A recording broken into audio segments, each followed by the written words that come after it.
Yo, it's your boy JTG, aka the Radiator Man. Why the Radiator Man? Because you know your boy stays with that heat. Cheer, and you are listening to Byte That.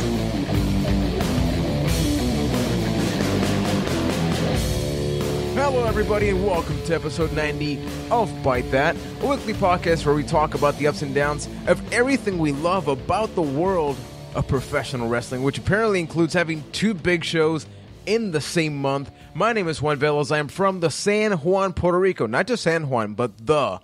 And joining me always from Boston, Massachusetts, we got Ryan McNulty, people. Juan, it's a two-man show this week. Been a while since it's been these particular two gentlemen exclusively. Yeah, unfortunately, Mr. Keith Poshik is a little under the weather, so you can send him your get well wishes, or not, whatever you want to do. Send us a tweet at ByteThatCast. And of course, if you listen to the intro, you'll notice I didn't do the on this episode, because we got JTG as part of this episode, Ryan. How awesome is that? No, it's really awesome.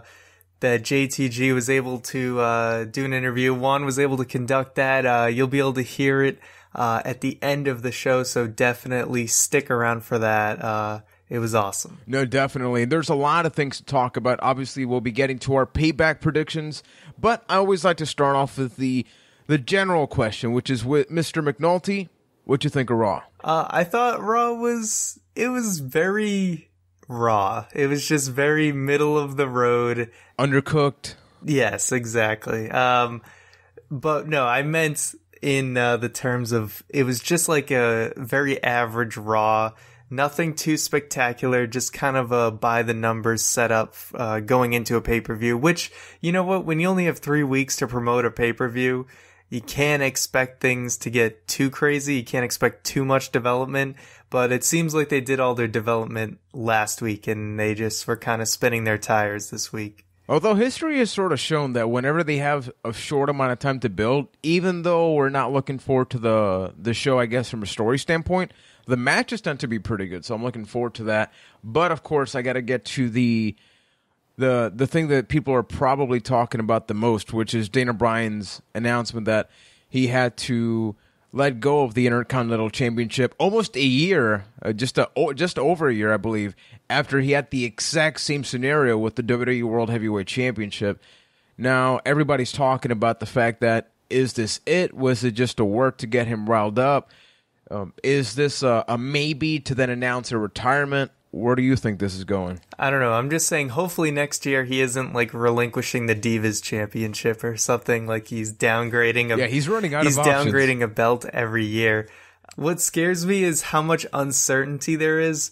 We have no idea what's going to happen with him. He's saying weeks, he's saying months, or he's saying potentially his career is done. It reminded me a lot of the situation with Corey Graves in NXT, which we'll sort of get to when we talk about E60. But in his case, I remember he kept getting concussions and just things that got him sidelined. And we'd always hear, oh, he's in recovery for a couple of weeks. Then 9 months went by and he's still in recovery, and then he was forced to retire. So we bring this up almost on a weekly basis.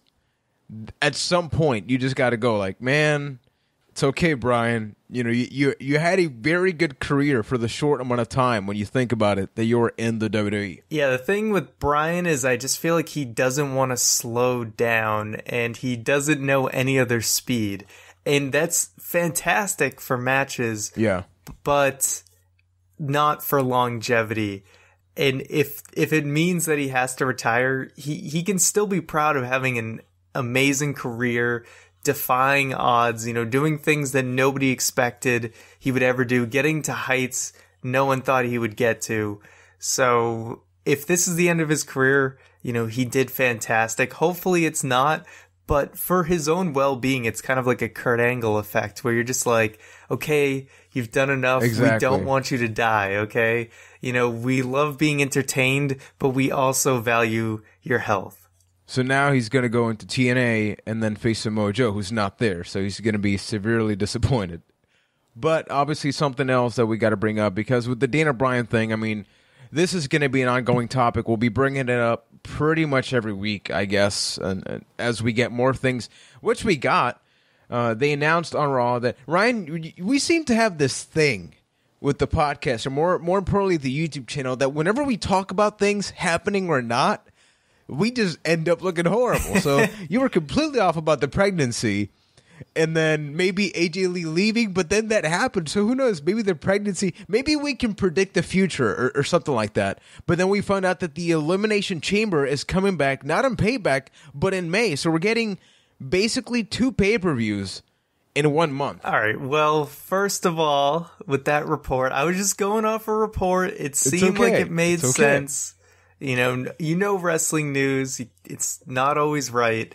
But hey, this isn't really a pay-per-view. It's like a special. I don't think it's a full 3-hour thing. Like King of the Ring. It's more like the King of the Ring thing. So I said the Elimination pay-per-view was done, maybe. I don't know exactly how I worded it. I'm just going to go with that because it makes me sound a little more right. But hey, it's cool that it's back. I'm glad they didn't drop it. And it looks like it's going to be for the vacant Intercontinental Championship. So there we go. I mean, we got the U.S. title looking good lately, and now they're doing something big with the IC title. So, I mean, that's pretty cool. So in regards to the pay-per-view network event or whatever, this is the official thing from the WWE.com website. WWE has confirmed that at the Elimination Chamber event on May 31st on the network, the Intercontinental and Tag Team titles will be on the line in separate Elimination Chamber matches. WWE has further confirmed that the WWE World Heavyweight Championship will also be defended, but not in the Chamber match. WWE.com also reports that the United States Champion John Cena will be in action, but doesn't state whether he will defend the championship or not, obviously to avoid spoiling Payback. So even though this may be a shorter thing, maybe like a 2-hour event or something, we're getting 2 Elimination Chamber matches, and then we're going into the video game realm when we first got the tag Elimination Chamber matches in the games, but we're actually getting a legitimate match. So not just 1, but 2. Wait, there's 2 Elimination Chamber matches? Yeah, there's one for the Intercontinental Championship, and then there's one for the Tag Team Championships. Holy crap, maybe this will be 3 hours. I don't know how they would fit that many matches into 2 hours. But there has to be, this has to be a lot bigger than I originally expected. So that is pretty cool. I mean, they're not calling it a pay-per-view, but it seems like it basically is.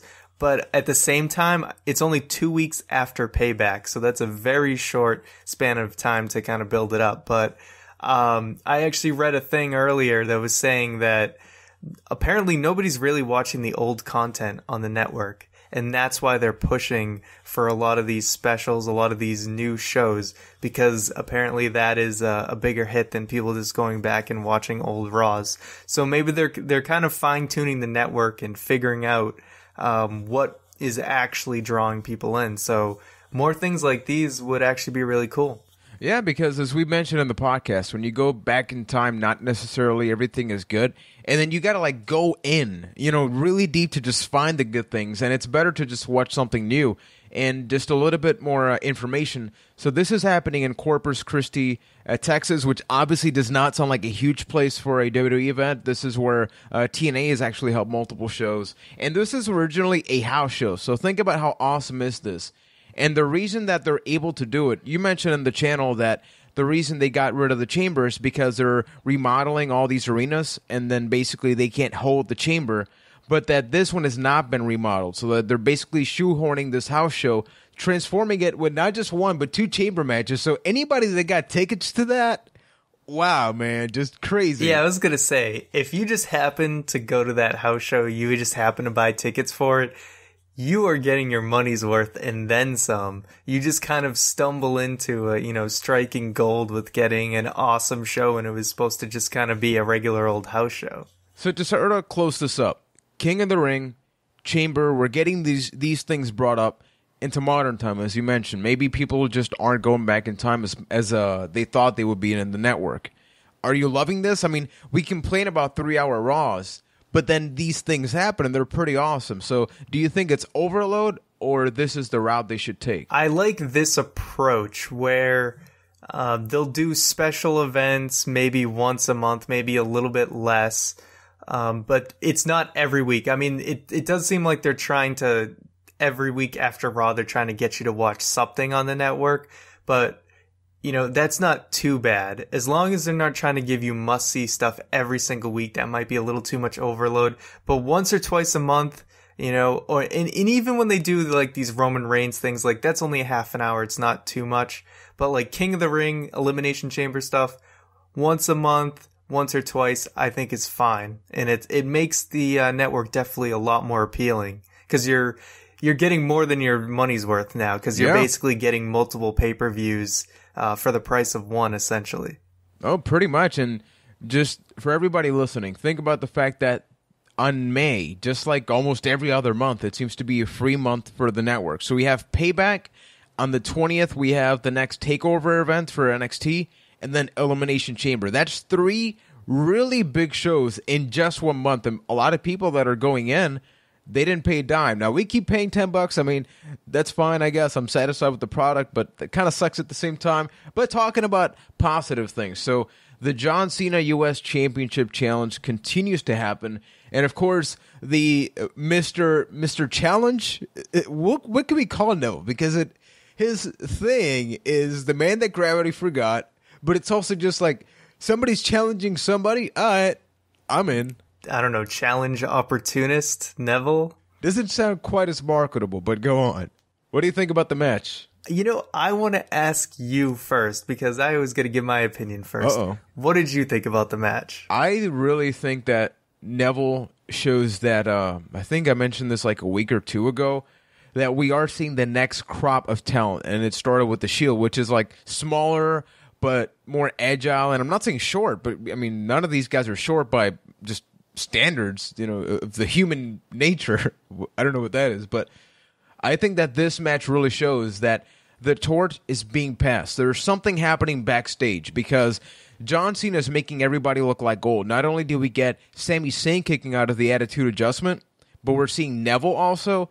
So it's all of these things that 2 or 3 years ago, we would have been like, oh, WWE's just doing that to get John Cena on people's sides. Guess what? People already support John Cena. Go to Squirt Circle. I mean, 2 years ago, people will be hating on the guy, and now there's multiple threads saying, you know what the best part of Raw is? Cena in his matches. Not just Cena, but the matches he's involved in, despite the fact that we know he's going to win.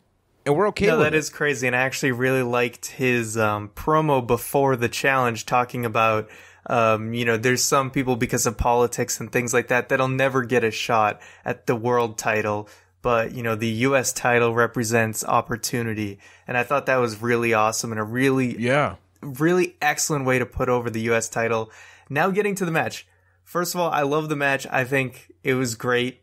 My only problem with it is we basically got that match last week. Granted, signature moves aside and all of that, it was kind of the same match. And I'm not saying that's wrong in any way, except that those types of matches shouldn't happen 1 week, like, between each other. You had Sami Zayn kick out of the AA, and the next week you have Neville kick out of the AA. It kind of killed it for Neville. I mean, maybe it should have just been saved for Neville or something because he's the guy who's going to be sticking around on the main roster. I mean, both matches were excellent. It was just, you really shouldn't have put them back to back because so much about those matches, not necessarily the moves themselves, but so much about, the pacing and the meaning of those matches was almost identical. And I think that kind of hurt this match for Neville because it was just way too similar. I guess there's 2 ways you can look at it. On the first part, there's people like us, everybody that listens, that we consume more than just the product. So maybe like 15 plus, 14 plus years old that maybe want to know a little bit more. For us, it's like, yeah, we got that 2 weeks in a row. For me, I remember, I don't remember exactly what JBL said, but he made reference to the fact that last week Zayn kicked out when Neville kicked out. And my reaction was the same. Like, I get it. You want to make these guys look stronger, but you're overdoing it. But when you flip the coin and you think about the children, the family, the casual fan that maybe doesn't tune in every week. Think of the children. Yeah, think of the children, Ryan. But those people that maybe heard, oh, last week there was this Sami Zayn guy from NXT. He did pretty good. Oh, there's this Neville guy, and he's also from NXT, and he also kicked out of the Attitude Adjustment. Get out of town. shut the front door. So maybe something like that. Yeah, I mean, and at least they're protecting Neville with, there was interference when it looked like he could have potentially won. So far, I mean, Neville, even though he's lost a couple matches, whatever, it doesn't really matter that you lose. It's kind of how you lose, and they're keeping him looking like a superstar, and that's all that matters. He's killing it every time in the ring. He's going to be fine. Yeah, I'm getting a little bit worried about overexposure about him because much like Bray Wyatt, which we'll get to in a couple of seconds, you're facing John Cena, you're facing a lot of the top dogs in your first month. At some point, you're going to go back down, and I guess maybe that's part of the process. We built you up, now can you build yourself? But I guess only time will tell because the guy has pretty much yet to consistently grab a microphone or show any sort of character progression. Not that he really needs it. He can just be the spot guy, but if they plan on moving him up, I think he's just going to be stuck in that mid. I won't even say mid-card, but just mid-position where you know what to expect. He has the same type of match, but there's anything wrong with that. Now, the thing that I wanted to bring up is when we talked about the Wyatt family splitting up, we almost saw this happening. Almost all of this, it's crazy how not necessarily the podcast, but everybody commenting was just like, this is going to happen to Eric Rowan. He's going to be lost in the shuffle. Luke Harper is going to have a ton of potential, but being underutilized. And then Bray Wyatt was hit with his thing. Fast forward to May 12th when we're recording right now, and this is pretty much what's happening. So on Raw, we saw that they teased this on SmackDown, I believe, the family reunion. But Eric Rowan and Luke Harper are back together. So that's sort of the part one. Are you excited for this? Or is it just like, we got a Chamber pay-per-view thing, so why not? It just seems like going back to the drawing board, like, oh, we tried this, it didn't work. So it just was kind of uncreative, no explanation behind it. It was just, oh yeah, Eric Rowan, we got him right for 2 weeks, then we just gave up on him. So, we're not doing anything with Luke Harper. We need another tag team for this match coming up. So we're just gonna throw them together. I'm okay with it because I think it's best for the both of them right now, because even though Harper was doing pretty good for himself on his own, probably long term it's better to just keep him in a strong tag team for a while. I don't think they should have ever been split up in the first place, but it's something for them to do for now, because we don't really know what the heck's going on with the Intercontinental title scene and if Luke Harper even really fits in that picture right now. And at least Eric Rowan's getting himself back on TV. What actually really bothered me about that segment was just how disrespectful they were to Fandango. Like, what was with the commentators? Wow, man. Betting, they were trying to, pull act like it was a Baron Corbin match or something, where they were trying to predict how long it was gonna go on. They killed him. Killed him. I was just like, after reading JTG's book, you're just like, what did Fandango do backstage to get the heat for that one, No, it is ridiculous because it's one thing to hate on the character, but they weren't even hating on it. It's like, this is going to end, people. Guess what? Wrestling is fake. We're telling you in your face that this man is going to lose to this other guy. And it's just a matter of how many minutes. How does Fandango even recover from this? From a character standpoint, from anything?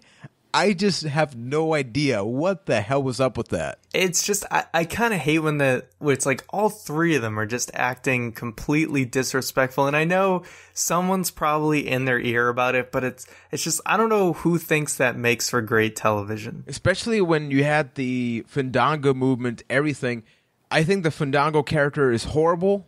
I think he should go back to Johnny Curtis being the weird guy, being something that he's naturally good at. But when you just murder him like that, just as you can, I am very offended. Yes. You can tell I'm very Juan's love for that is Johnny Curtis autograph. is very strong. And it's like, I love how they're trying to do the Fandangoing thing like 2 years too late when they easily had it. They had that in the palm of their hand and they just threw it away. And now it's just kind of sad and pathetic to see Fandango come out and try and do the dance now. You're just like, this ended a while ago, and then the commentary just disrespecting didn't help. So, I mean, stick a fork in him. Very, very sad times, but I guess changing the topic to something neutral, because I really want to get your feedback. I know you've been very vocal about this in the podcast in regards to Kane Big Show, how actively they've been involved in everything, not just in the one segment. This Raw, I would say, was like 70% about Kane. Why? Why do you think that is? Personally, just quick comment, I think that they're doing it way better than they were doing it before in the way that I kind of cared about it. But let's be honest here, not to be all smarky or something, but it's Kane. We've seen the guy do everything already. Yeah, it's like at the same time, sometimes I can get behind Kane because he's sort of like the ultimate underdog guy in the way that, you know, he's never in the spotlight. So he's kind of getting a lot of focus, a lot more than he usually gets. But at the same time, it's just, why? You know, it reminds me a lot of the Authority angle, I think, in like 2013, where there was a huge focus on the Big Show, like versus the Authority, and like whether he was going to knock out Triple H or something like that. Where it's like, and he was broke. Yeah, where that spot could have been like huge for like an up and coming guy to really break out. And it just seems like so much focus on Kane. It's like, I mean, how many years has the guy got left? Is it really worth all the focus? And I mean, he works as just kind of a stooge in the Authority, but I think they're just trying to set up an opponent for Seth Rollins after Payback. So, I mean, that Elimination Chamber thing, it's pretty safe to say that Kane's probably going to be involved in that title match. Yeah, I really don't think that they should give so much time to Kane because although he's been a really good character now, just in the past 2 weeks, not even during the whole course of the storyline, what the hell can they do with the guy after? You know, he's done everything from the really serious guy to the comedy act. Somebody should get that spotlight. Somebody else should be the grunt of the Authority. At the same time, I think it's just a quick way to set up a new babyface for Rollins to feud with. Hint, hint on my predictions. Okay, so we are not doing the scaff because we want to play respects to Mr. Poshik, who's not dead. He's just a little under the weather, but you never know. Anything is possible. We'll find out next week. No bear attack this time. Yeah, hopefully.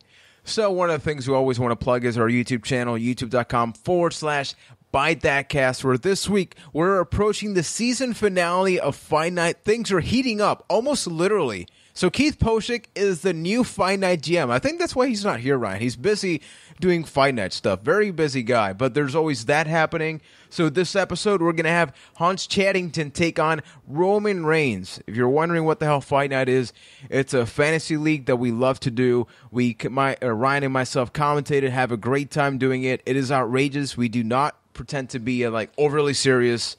It's a good time, right? Absolutely. It's a ton of fun. Definitely worth checking out, and it's done with a good sense of humor, we'll put it that way. And thanks to everybody that hung out with Ryan, Keith, and myself last Friday at twitch.tv/ByteThat, where I streamed the WrestleMania 19 Revenge Mode, the story mode for the GameCube game. I sort of sucked really hard at the end and sort of got pissed off and stopped playing. But for everybody that had the experience of seeing that, we'll definitely be streaming again. So make sure that you follow our Twitch channel. We'll be streaming other wrestling games, non-wrestling games. We want to interact because with the podcast, we record, we upload, but then this is our opportunity to just sort of hang out with you guys. You know, we just talk, shoot the stuff to avoid saying anything else, and just have a good time.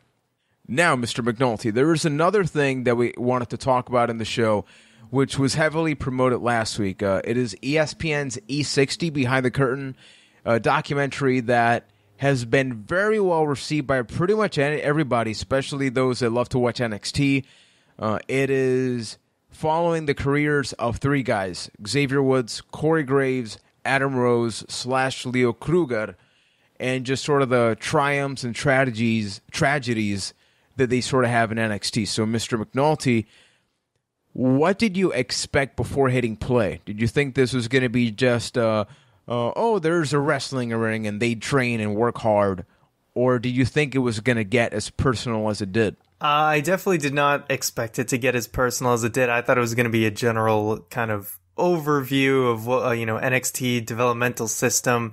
I put up a review up on our YouTube channel, youtube.com/ByteThatCast, if you want to get my full thoughts on it. But I really liked the personal touch that it had. No, definitely, especially when it came to Adam Rose, which I would just want to take 2-3 minutes to talk about that because, wow, even I was watching it with my wife this morning, and it is overwhelming because Adam Rose as a character, I think it's the great example. Well, you see the potential, but you as a fan, you start to just go like, whatever, you're not working, this doesn't work, get off my screen. But then you find out about the man behind the gimmick and just all the sacrifices, all the personal troubles that they go through, the everything, just crazy. Yeah, you definitely gain like a lot of respect and sympathy for all these guys. And I'm losing my voice, but maybe I'm just okay, maybe Ryan, it's just breathe. it's very emotional. But no, I mean Adam Rose's story is just it's crazy, and to see all that he's gone through, and you kind of just hope like keep this guy around. Like you kind of see something like this guy's got so much passion that maybe Adam Rose isn't the best character. Maybe they'll find something for him because this guy's just like you're kind of drawn to him, and he was absolutely like the star of this show. No, absolutely amazing. So everybody listening, whether you watch NXT or not, please do yourself a favor. Check it out. I don't know where it's available, but it's the internet. You do the search, and you will stumble upon it at some point. And please send us a tweet at ByteThatCast. We really want to know what you guys thought about that. And without further ado, let's get to our payback predictions, or as Keith has been tweeting all week, paperback predictions. So, of course, we have Keith's picks. Keith's. I always have trouble just in the English language. Is it Keith's or Keith? Do I have a space? What do I do, Ryan? Keith's predictions. Yeah, let's go with that. Just Dusty Rhodes it a little bit, and you'll be fine. Yeah, baby. So the first match we got going on here, you see, is the pre-show match. That was terrible. So we have the pre-show match between Axelmania and Macho Mandow. So we got the Mega Powers without the Mega. We just have the power. So David Otunga should maybe be the Miss Elizabeth or something like that. But they're taking on the Ascension in the pre-show. Mr. McNulty, what do you think about this unison? And then who's going to win? I'm going to say that Axelmania and Macho Mandow win just because the Ascension have been so irrelevant. I actually completely forgot about them until they showed up this week. So, definitely, although I think they were on Raw last week too, but that's how memorable they are right now. So, exactly. Axelmania, Macho Mandow, I think we got a Twitter question on them, so I'm going to hold off my opinion on them until then. Great. So, my case, Mega Powers, they got to win. Is there any circumstance where they don't? I don't think so. The Ascension is basically... It's possible. No, they can't win. They can't lose. Come on. It depends on whether they want to do this long term or not, but it's a safe bet to go with the Mega Powers. Yeah, maybe.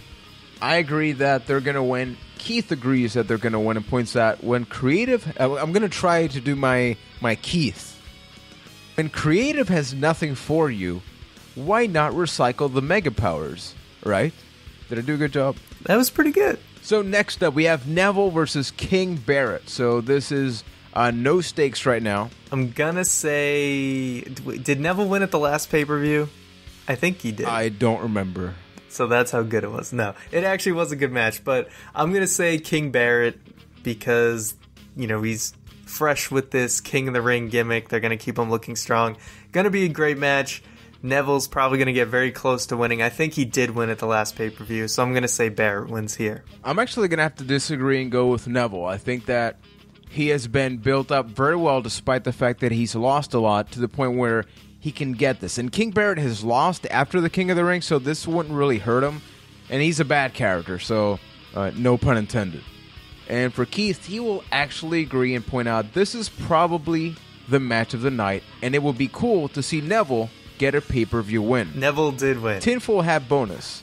Oh, really? Okay. So there you go. So 2 wins in a row in a pay-per-view. And tinfoil hat bonus, this match will be for the IC title, which Keith, no, because that's going to happen at the Chamber. So you're wrong, sir. Now, going up next, Sheamus versus Dolph Ziggler. So this is the rematch to the infamous Kiss Me Arse match, Ryan. See, this one really kind of has there's no consequence if either one, it could really go either way.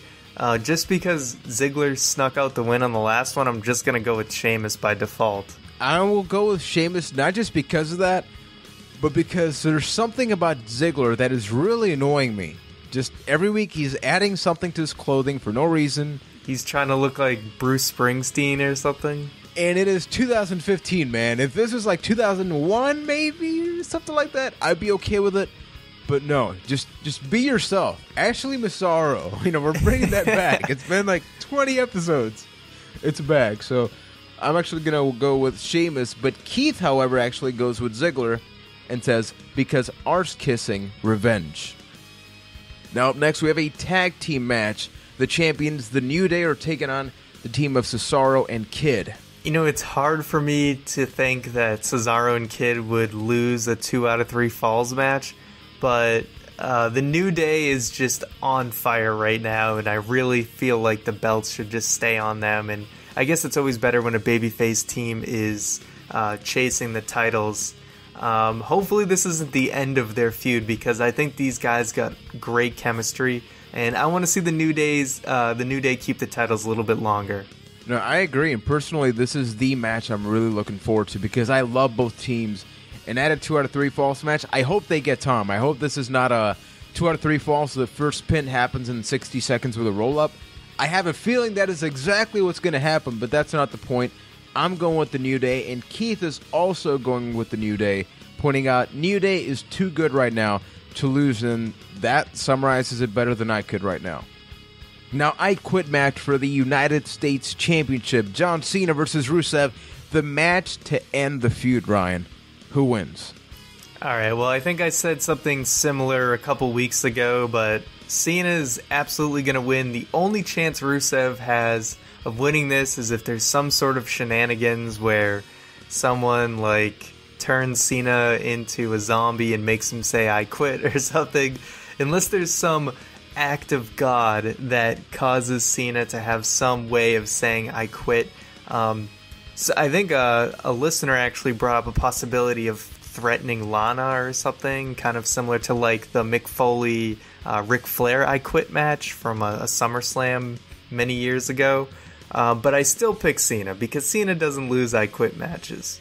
Yeah, I pretty much agree, and I think that this is going to be the start of many more things, and Rusev just cannot get the last one because of Lana, because of so many things. So John Cena, and Keith as always agrees because Cena wins. Lol. So main event time, WWE World Heavyweight Championship match. Not one-on-one, not triple threat, but fatal four-way between Roman Reigns, Randy Orton, Dean Ambrose, and of course the champion Seth Rollins. With the stipulation that if Seth Rollins loses, Kane will lose his job as director of operations. All right, I definitely see Seth Rollins retaining here, and that's why, as I hinted earlier, I think that's going to lead to Rollins versus Kane at Elimination Chamber. It makes sense. It seems like these guys are heading into a feud with each other. 2 weeks from now, they're going to have another event, so it completely makes sense to me. Secondary bold prediction: there's going to be something between. I'm gonna say Ambrose turns heel in this match and starts feuding with Reigns. Whoa! Bold prediction. Well, I would love that.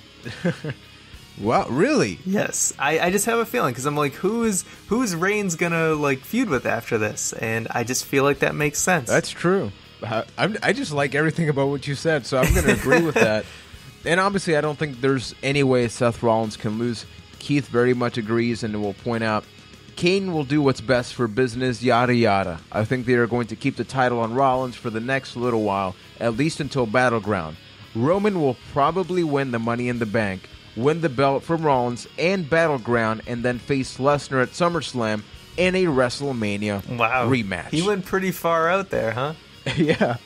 I love how the previous one is Cena wins Lowell, but then there's this. So, Keith, thank you. And I think that this is going to be a very good month between this, TakeOver, the Chamber, a lot of really cool things happening. And before we get to the interview with JTG, obviously we want to bring up your user questions. The first one from Cody Collier, who's hung out with us in the Twitch stream. And he asked, do you think it's time for Daniel Bryan to retire? Do you think he will? And do you think it's worth it for him to come back? So we sort of talked about this, but could you give a quick summary? now that you've had a little bit more time to digest it, Ryan? I mean, it completely depends on his condition. But based on the way things are, if he can't slow down, if he can't learn to slow down, or they can't give him a lighter schedule, then I think for his own safety, he should retire. But I'm hoping that, maybe if they just protect him very well and he can take care of himself better, that I do think it's completely worth coming back. And I agree. I think that in some way, shape, or form, maybe even a limited schedule, I think that, as you mentioned, the guy doesn't want to slow down. When even Stone Cold says, slow down, you slow down. You don't second guess that guy. So yeah, I definitely think it is worth it. The next question comes from DMorgan981 on the Twitter, and he mentions, how does it feel to be back in the 80s and seeing the Mega Powers versus Demolition? It's very good comparisons. I just feel like anytime your gimmick is based completely off of a former wrestler, that it's just going to come off as second rate. And I just feel like unless it's like a limited time gig, that it's really never going to work. It's going to, you'll pop the crowd for a little while and then it's just going to get old real fast. Like the Axelmania thing was really awesome for a couple weeks, and now everyone's kind of over it. And now they're kind of doing this Sandow thing, becoming Macho Mandow, and it is a very sad state to see what has happened to Sandow, a guy who could have been money for them and is just, the biggest tragedy of 2015 so far as booking goes.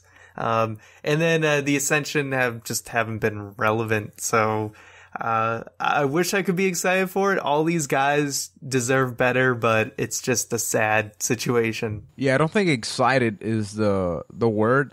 I'm intrigued because this is completely a short-term thing. I mean, they couldn't make it more obvious. So for the wrestlers involved in that, the superstars, whatever you want to call them, I hope they realize that's it. Because time and time again, the Ascension has just not had any success. Curtis Axel, from Michael McGillicuddy to now Curtis Axel, Damien Sandow with all the characters changes, these are guys that have really been struggling, kind of like Adam Rose. And I almost think that the WWE's kind of realized they're just going to be second to third tier. And as long as we're okay with it, I think that's fine. But it does sort of frustrate when we invested so much time in a feud that I know you love, Ryan, between Mizdow and The Miz, and then we have this. So the last question I want to bring up comes from Angie C, super fan of the show, very long time. You are awesome. From Angie_CEE, and she mentions, totally random. Since Lana and Rusev are breaking up, what diva/superstar pairing could replace them? It's a good question, and it's kind of sad that they are breaking them up at some point, because I don't think they should, and I think they really should stay as that kind of power couple. But other potential ones I could see, besides, of course, Triple H and Stephanie being the absolute obvious one that is kind of really the true power couple. Tyson Kidd and Natalya I don't really see as ever kind of reaching that status, but I actually see something in maybe if they ever did something with the Usos kind of splitting up, maybe even, I think it's Jimmy Uso that's with Naomi. But I think there could be something there with that. So this is where I put on the tinfoil hat, as Keith would say. And I would point out Daniel Bryan and Brie, after Daniel Bryan comes back, and aligns with the Authority completely because of the fact that he wants career longevity. So he basically goes the same way Triple H. If you notice, there are parallels. Triple H had DX, and then he had the thing with Stephanie, the power trip and all that stuff. So he comes back, everybody's like, yeah, that is awesome. Daniel Bryan, wait, what? You're with the Authority now. Okay, you guys are the Authority now? What the hell? We love you. And he changes his fighting style, every single thing about it. And he doesn't even need to cut a lot of promos, because we know Daniel Bryan's a little bit weak on that spot for a lot of these things. Everybody can speak for him. Like, you want to see this guy? See him under our terms. I mean, the perfect way to do that is you could just have him kind of pull a Jericho, put on a suit, shave the beard, cut the hair, and never say anything. And everyone would just absolutely hate him. Or, and I'm going to steal your idea, and what if they did a situation with the exact same thing, but put in Cena and Nikki Bella? Whoa. It'll never happen. Deep. Never, ever happen. Hey, never say never in wrestling. That's true, but never. And now, we actually present, this is very awesome. Once again, as promised, here's our interview with Superstar JTG, who talks about his path in the WWE for the 8 years he was involved. And then after the interview, we'll give some closing comments and sort of reactions to everything that happened after the interview. So here it is. And at this time, I want to present a very special guest, because if you're a fan of the WWE, which I would hope you are if you listen to the podcast, he is a former WWE superstar, one half of the team known to the world as Crime Time, has his brand new book, Damn Why Did I Write This Book, already available. I want to welcome at this time, thank you for being here, Mr. JTG. How you doing, man? Thank you for having me, man. Everything is great. It's awesome. I know you have a book that just came out. It's available right now. Did get a chance to read it before the interview, and you touch on a lot of stuff that we as wrestling fans, we always wonder about that. So right off the bat, on behalf of the fans, everybody listening, thank you for taking a risk, because like immediately when you wrote this, you had to think some negative things may come out of this, right? Oh, definitely. It was definitely in the back of my mind when I wrote the book, and just like what the caption says with the stick man, you just got to say F it.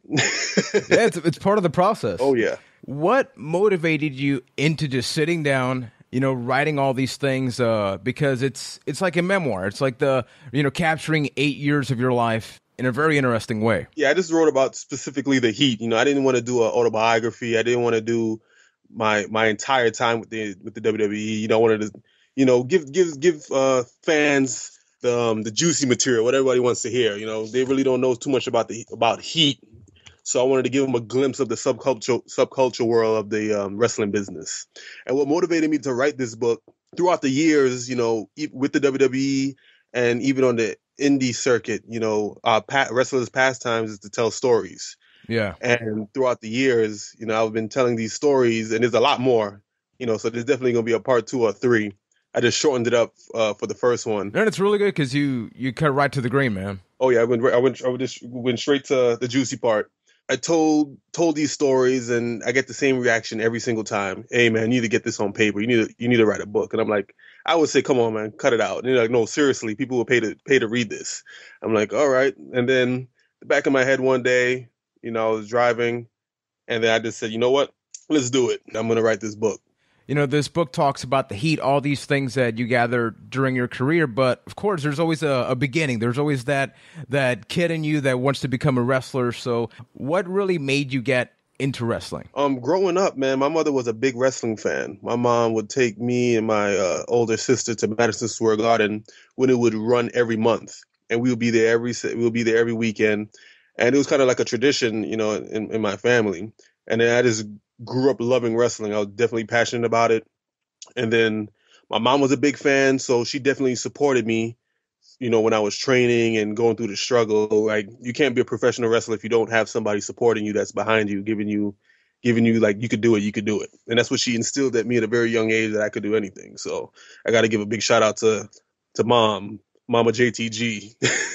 Was there anybody else in your family that was maybe thinking, yeah, that's not the best route, maybe becoming a doctor or something like that? There's a lot of that. Even when I was in high school, when I came out the closet to say that I was going to be a wrestler, because at the time when I was in high school, senior year, everyone's picking their colleges. They want to go to the Army, and what sport, they want to get scholarships, and all of this. All that to me was nonsense. It's like, I want to be a professional wrestler. I was scared to say it, but senior year, I was just like, you know what? That's what I'm going to do. Some people looked at me like I was crazy. Family members looked at me like I was crazy. But my mom, as long as she didn't think I was crazy, at the time, because I definitely needed her support. And I did it. No, and it's interesting because back then, obviously, we're thinking maybe Attitude Era or something like that. But I was reading the book. Macho Man is one of your big inspirations. Of course, back in the day, wrestlers were especially larger than life, over the top. So I can imagine when you say you want to become a wrestler, people are thinking maybe, oh, you're not like 6'10", you're not 6'11". So yeah. How was that process? Did that affect you in any way? Yeah, it definitely affected me subconsciously because, I wasn't a big guy in high school and I didn't play any sports. I was surprised I was even an athlete when I got to OVW. Wow, man. So you get to OVW, which is, for those that don't know, a former performance center, if you will, like the NXT before the NXT, some people like to say. There's also FCW and all these things. So how was that process when you're taking so many risks, moving away from your family and all that? For me, I just had to focus on that. I knew that I went to Louisville, Kentucky for one reason and one reason only, and that was to be a WWE superstar. It wasn't to be a wrestler. It was to be a WWE superstar. That's where a lot of people get it twisted. Like, oh, you want to be a wrestler? Like, you could be a wrestler, you could be a WWE superstar. It's two different things. And I didn't give, like, I don't know if this is not going to work for everybody else, but for me, I didn't give myself a plan B. I only focused on plan A.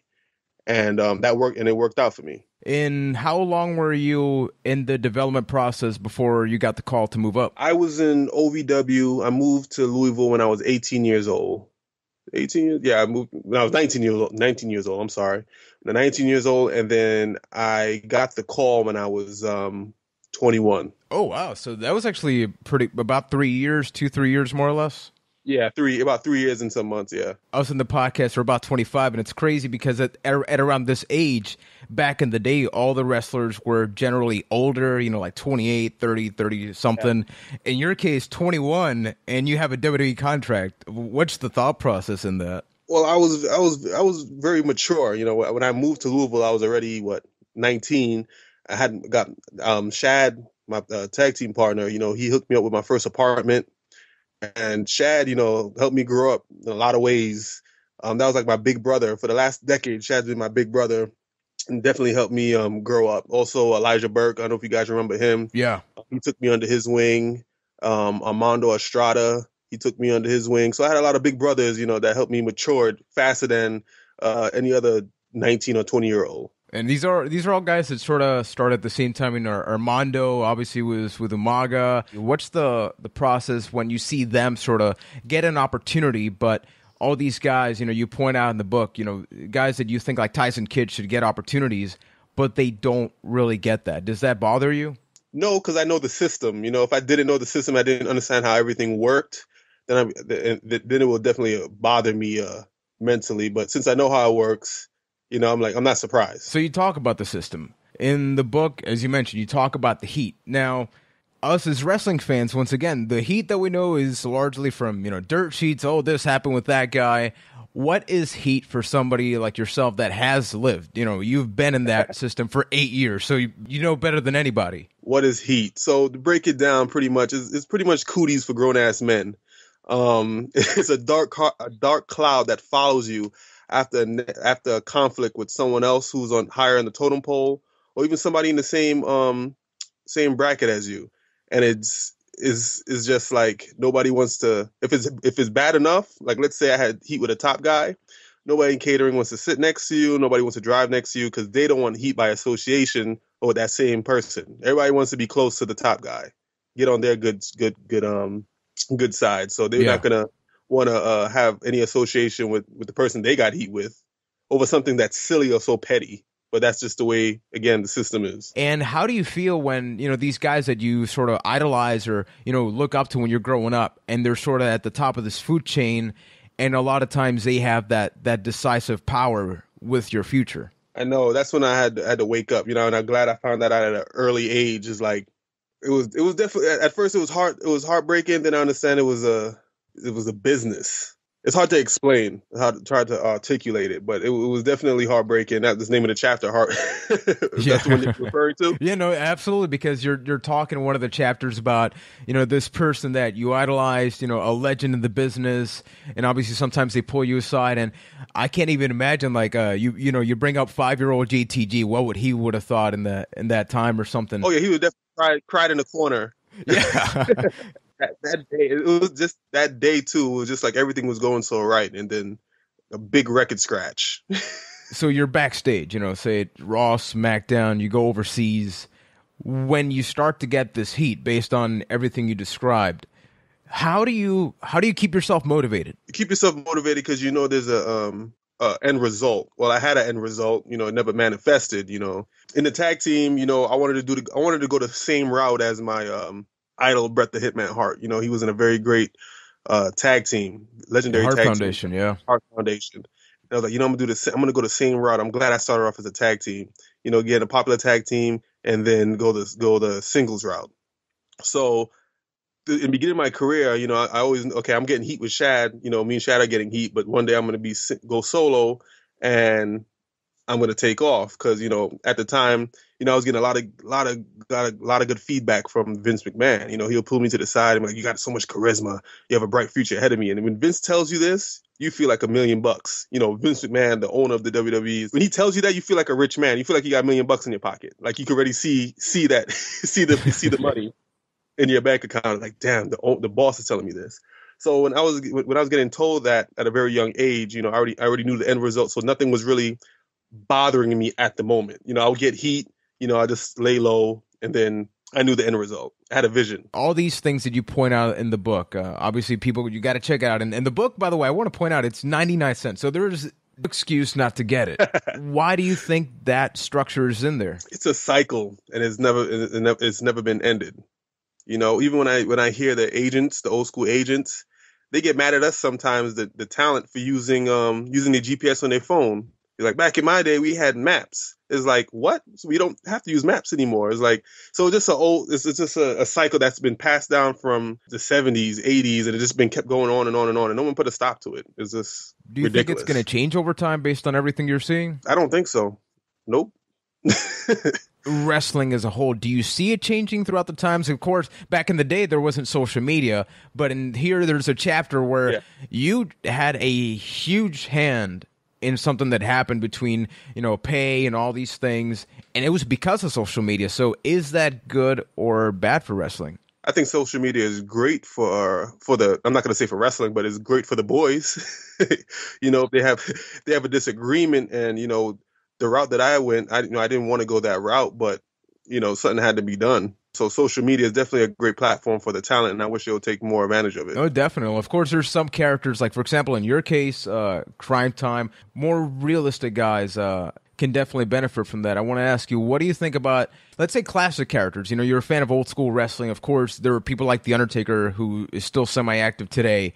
How can you see somebody like that sort of implement social media in some kind of way? I can't even imagine Undertaker on Twitter. It's like, I can't put the two together. It's like an oxymoron. I just can't see him. No, the reason that I bring it up is because, once again, we're very much a fan-driven podcast, and a lot of the things that people talk about wrestling is that, yeah, with social media, there's some circumstances where it's good, but it's other characters like Bray Wyatt. It just feels weird. So where's he tweeting at from backstage? You know, he has the smoke on the screen, but then he, like, you know, does he use a BlackBerry, Android? What's going on there? It's really interesting. I could see Bray Wyatt's character using it. You know, a message that's very airy, and you have to decode it. You know, I could see him using it. I want to ask then, the travel process. You mentioned in the book that, you know, you did have many opportunities to go overseas with the WWE. We obviously think of WWE as like Raw, SmackDown, house shows, but, you know, at the end of the day, there's this whole process. If anything, the match itself is probably the shortest part. The travel has to take a huge toll on your body. So how was it from, you know, starting all the way at OVW throughout the years with this extensive travel going on? Yeah, see, with me, I was blessed never to get injured in the ring, but the traveling definitely took a toll on my body. You know, on top of the working out, the bumps in the ring, I'll say the traveling mostly took a toll on my body than anything. And that's the thing, and that's the part that the fans don't see at all. Yeah, you know, they just see the from you coming out the curtain and going back. I don't think they put much thought. I mean, they don't have to. You know, we're there to entertain them, so they don't really think about, you know, anything else that's requested from a wrestler. Obviously, one thing I do want to bring up is it became sort of an inside joke between wrestling fans. Your employment in the WWE, you got the release. Your first tweet was like, well, "Damn, why did I pick up that phone?"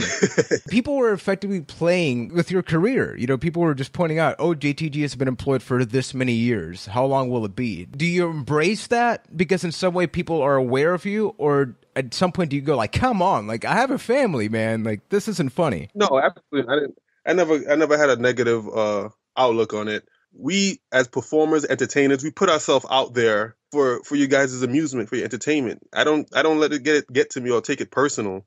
You know, the fans know JTG, the character. They don't know Jason Paul. You know. Yeah. I know how to separate the two. JTG is here to entertain the fans, point blank. And so when that happened, I'm going to keep, that was a chapter in my life. I didn't expect to be a professional wrestler my whole life. One of the things that you did do after your release from the WWE, there's this video that went viral immediately. Wrestling isn't wrestling. WWE had to acknowledge it, even though it had a lot of swearing, even though it sort of, it was the video that everybody was like, no, there's no way they will acknowledge this guy, but then they put him backstage and everything.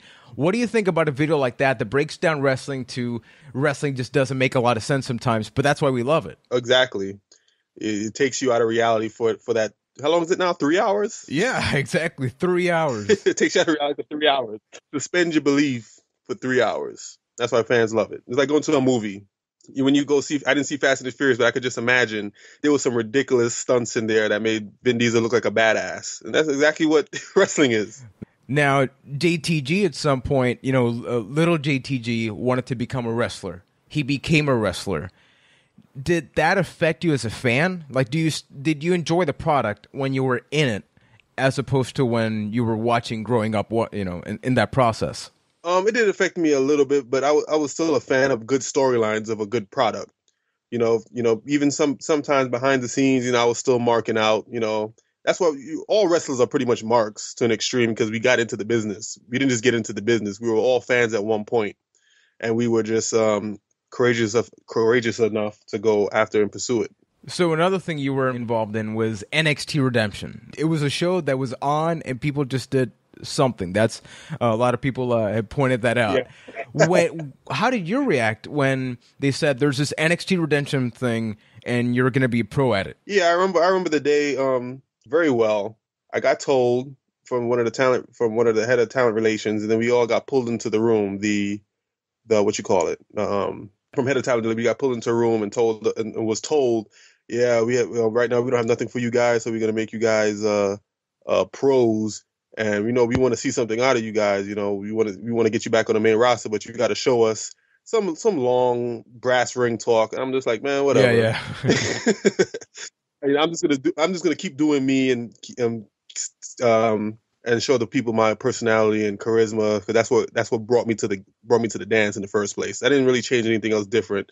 I just had a platform now to perform to showcase it, which was on NXT. They gave me the mic. I took advantage of it. I had fun on the mic. They gave me my own show on there. And I don't know if you had a chance to check out some of my mic work on NXT, but I don't want to toot my own horn, but I did pretty damn well. No, it was interesting because you could feel that the script was way looser. Generally with everybody. I mean, from you, there was a Derek Bateman, who's now EC3 in TNA, and you could see all these prospects. Johnny Curtis, who's now a Fandango. How was that process when you've been doing Crime Time for a couple of years in this format, Raw? That's like very structured, has all these storylines. You go to NXT Redemption, and you have a lot more freedom. Well, when I started off with Raw, when me and Shad started our first and second year with Crime Time, we also had a lot of freedom, and that's why we were able to get over with the fans, because they allowed us to be ourselves.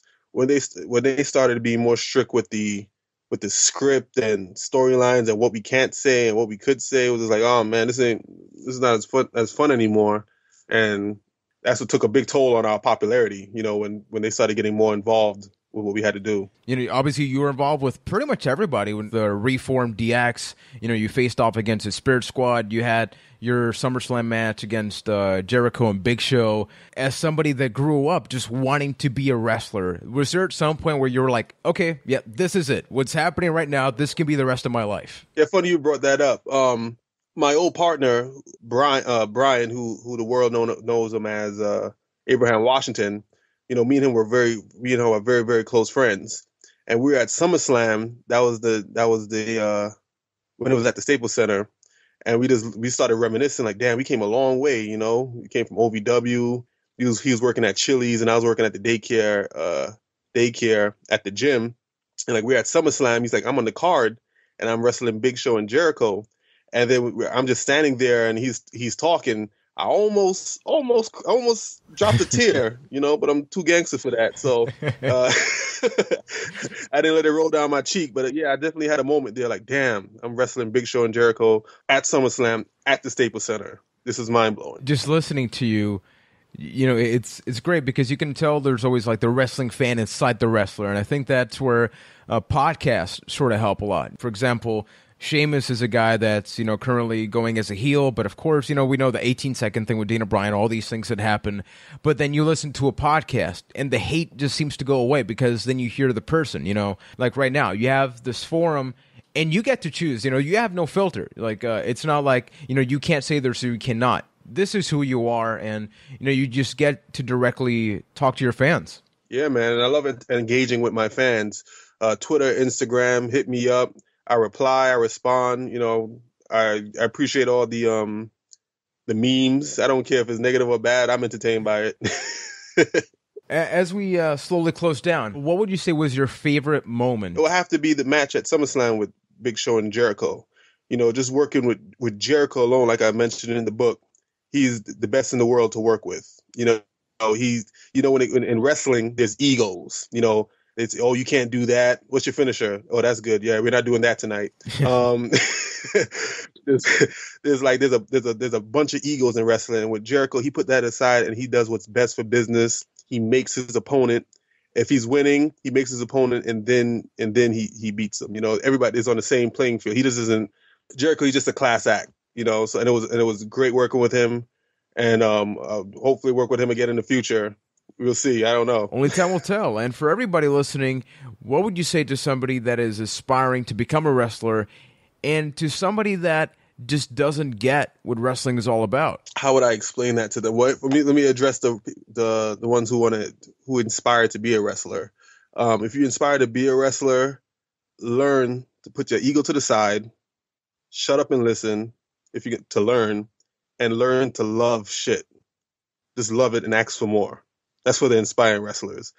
And for the ones who don't know anything about wrestling, professional wrestlers are one of the greatest athletes that's walking the face of this planet.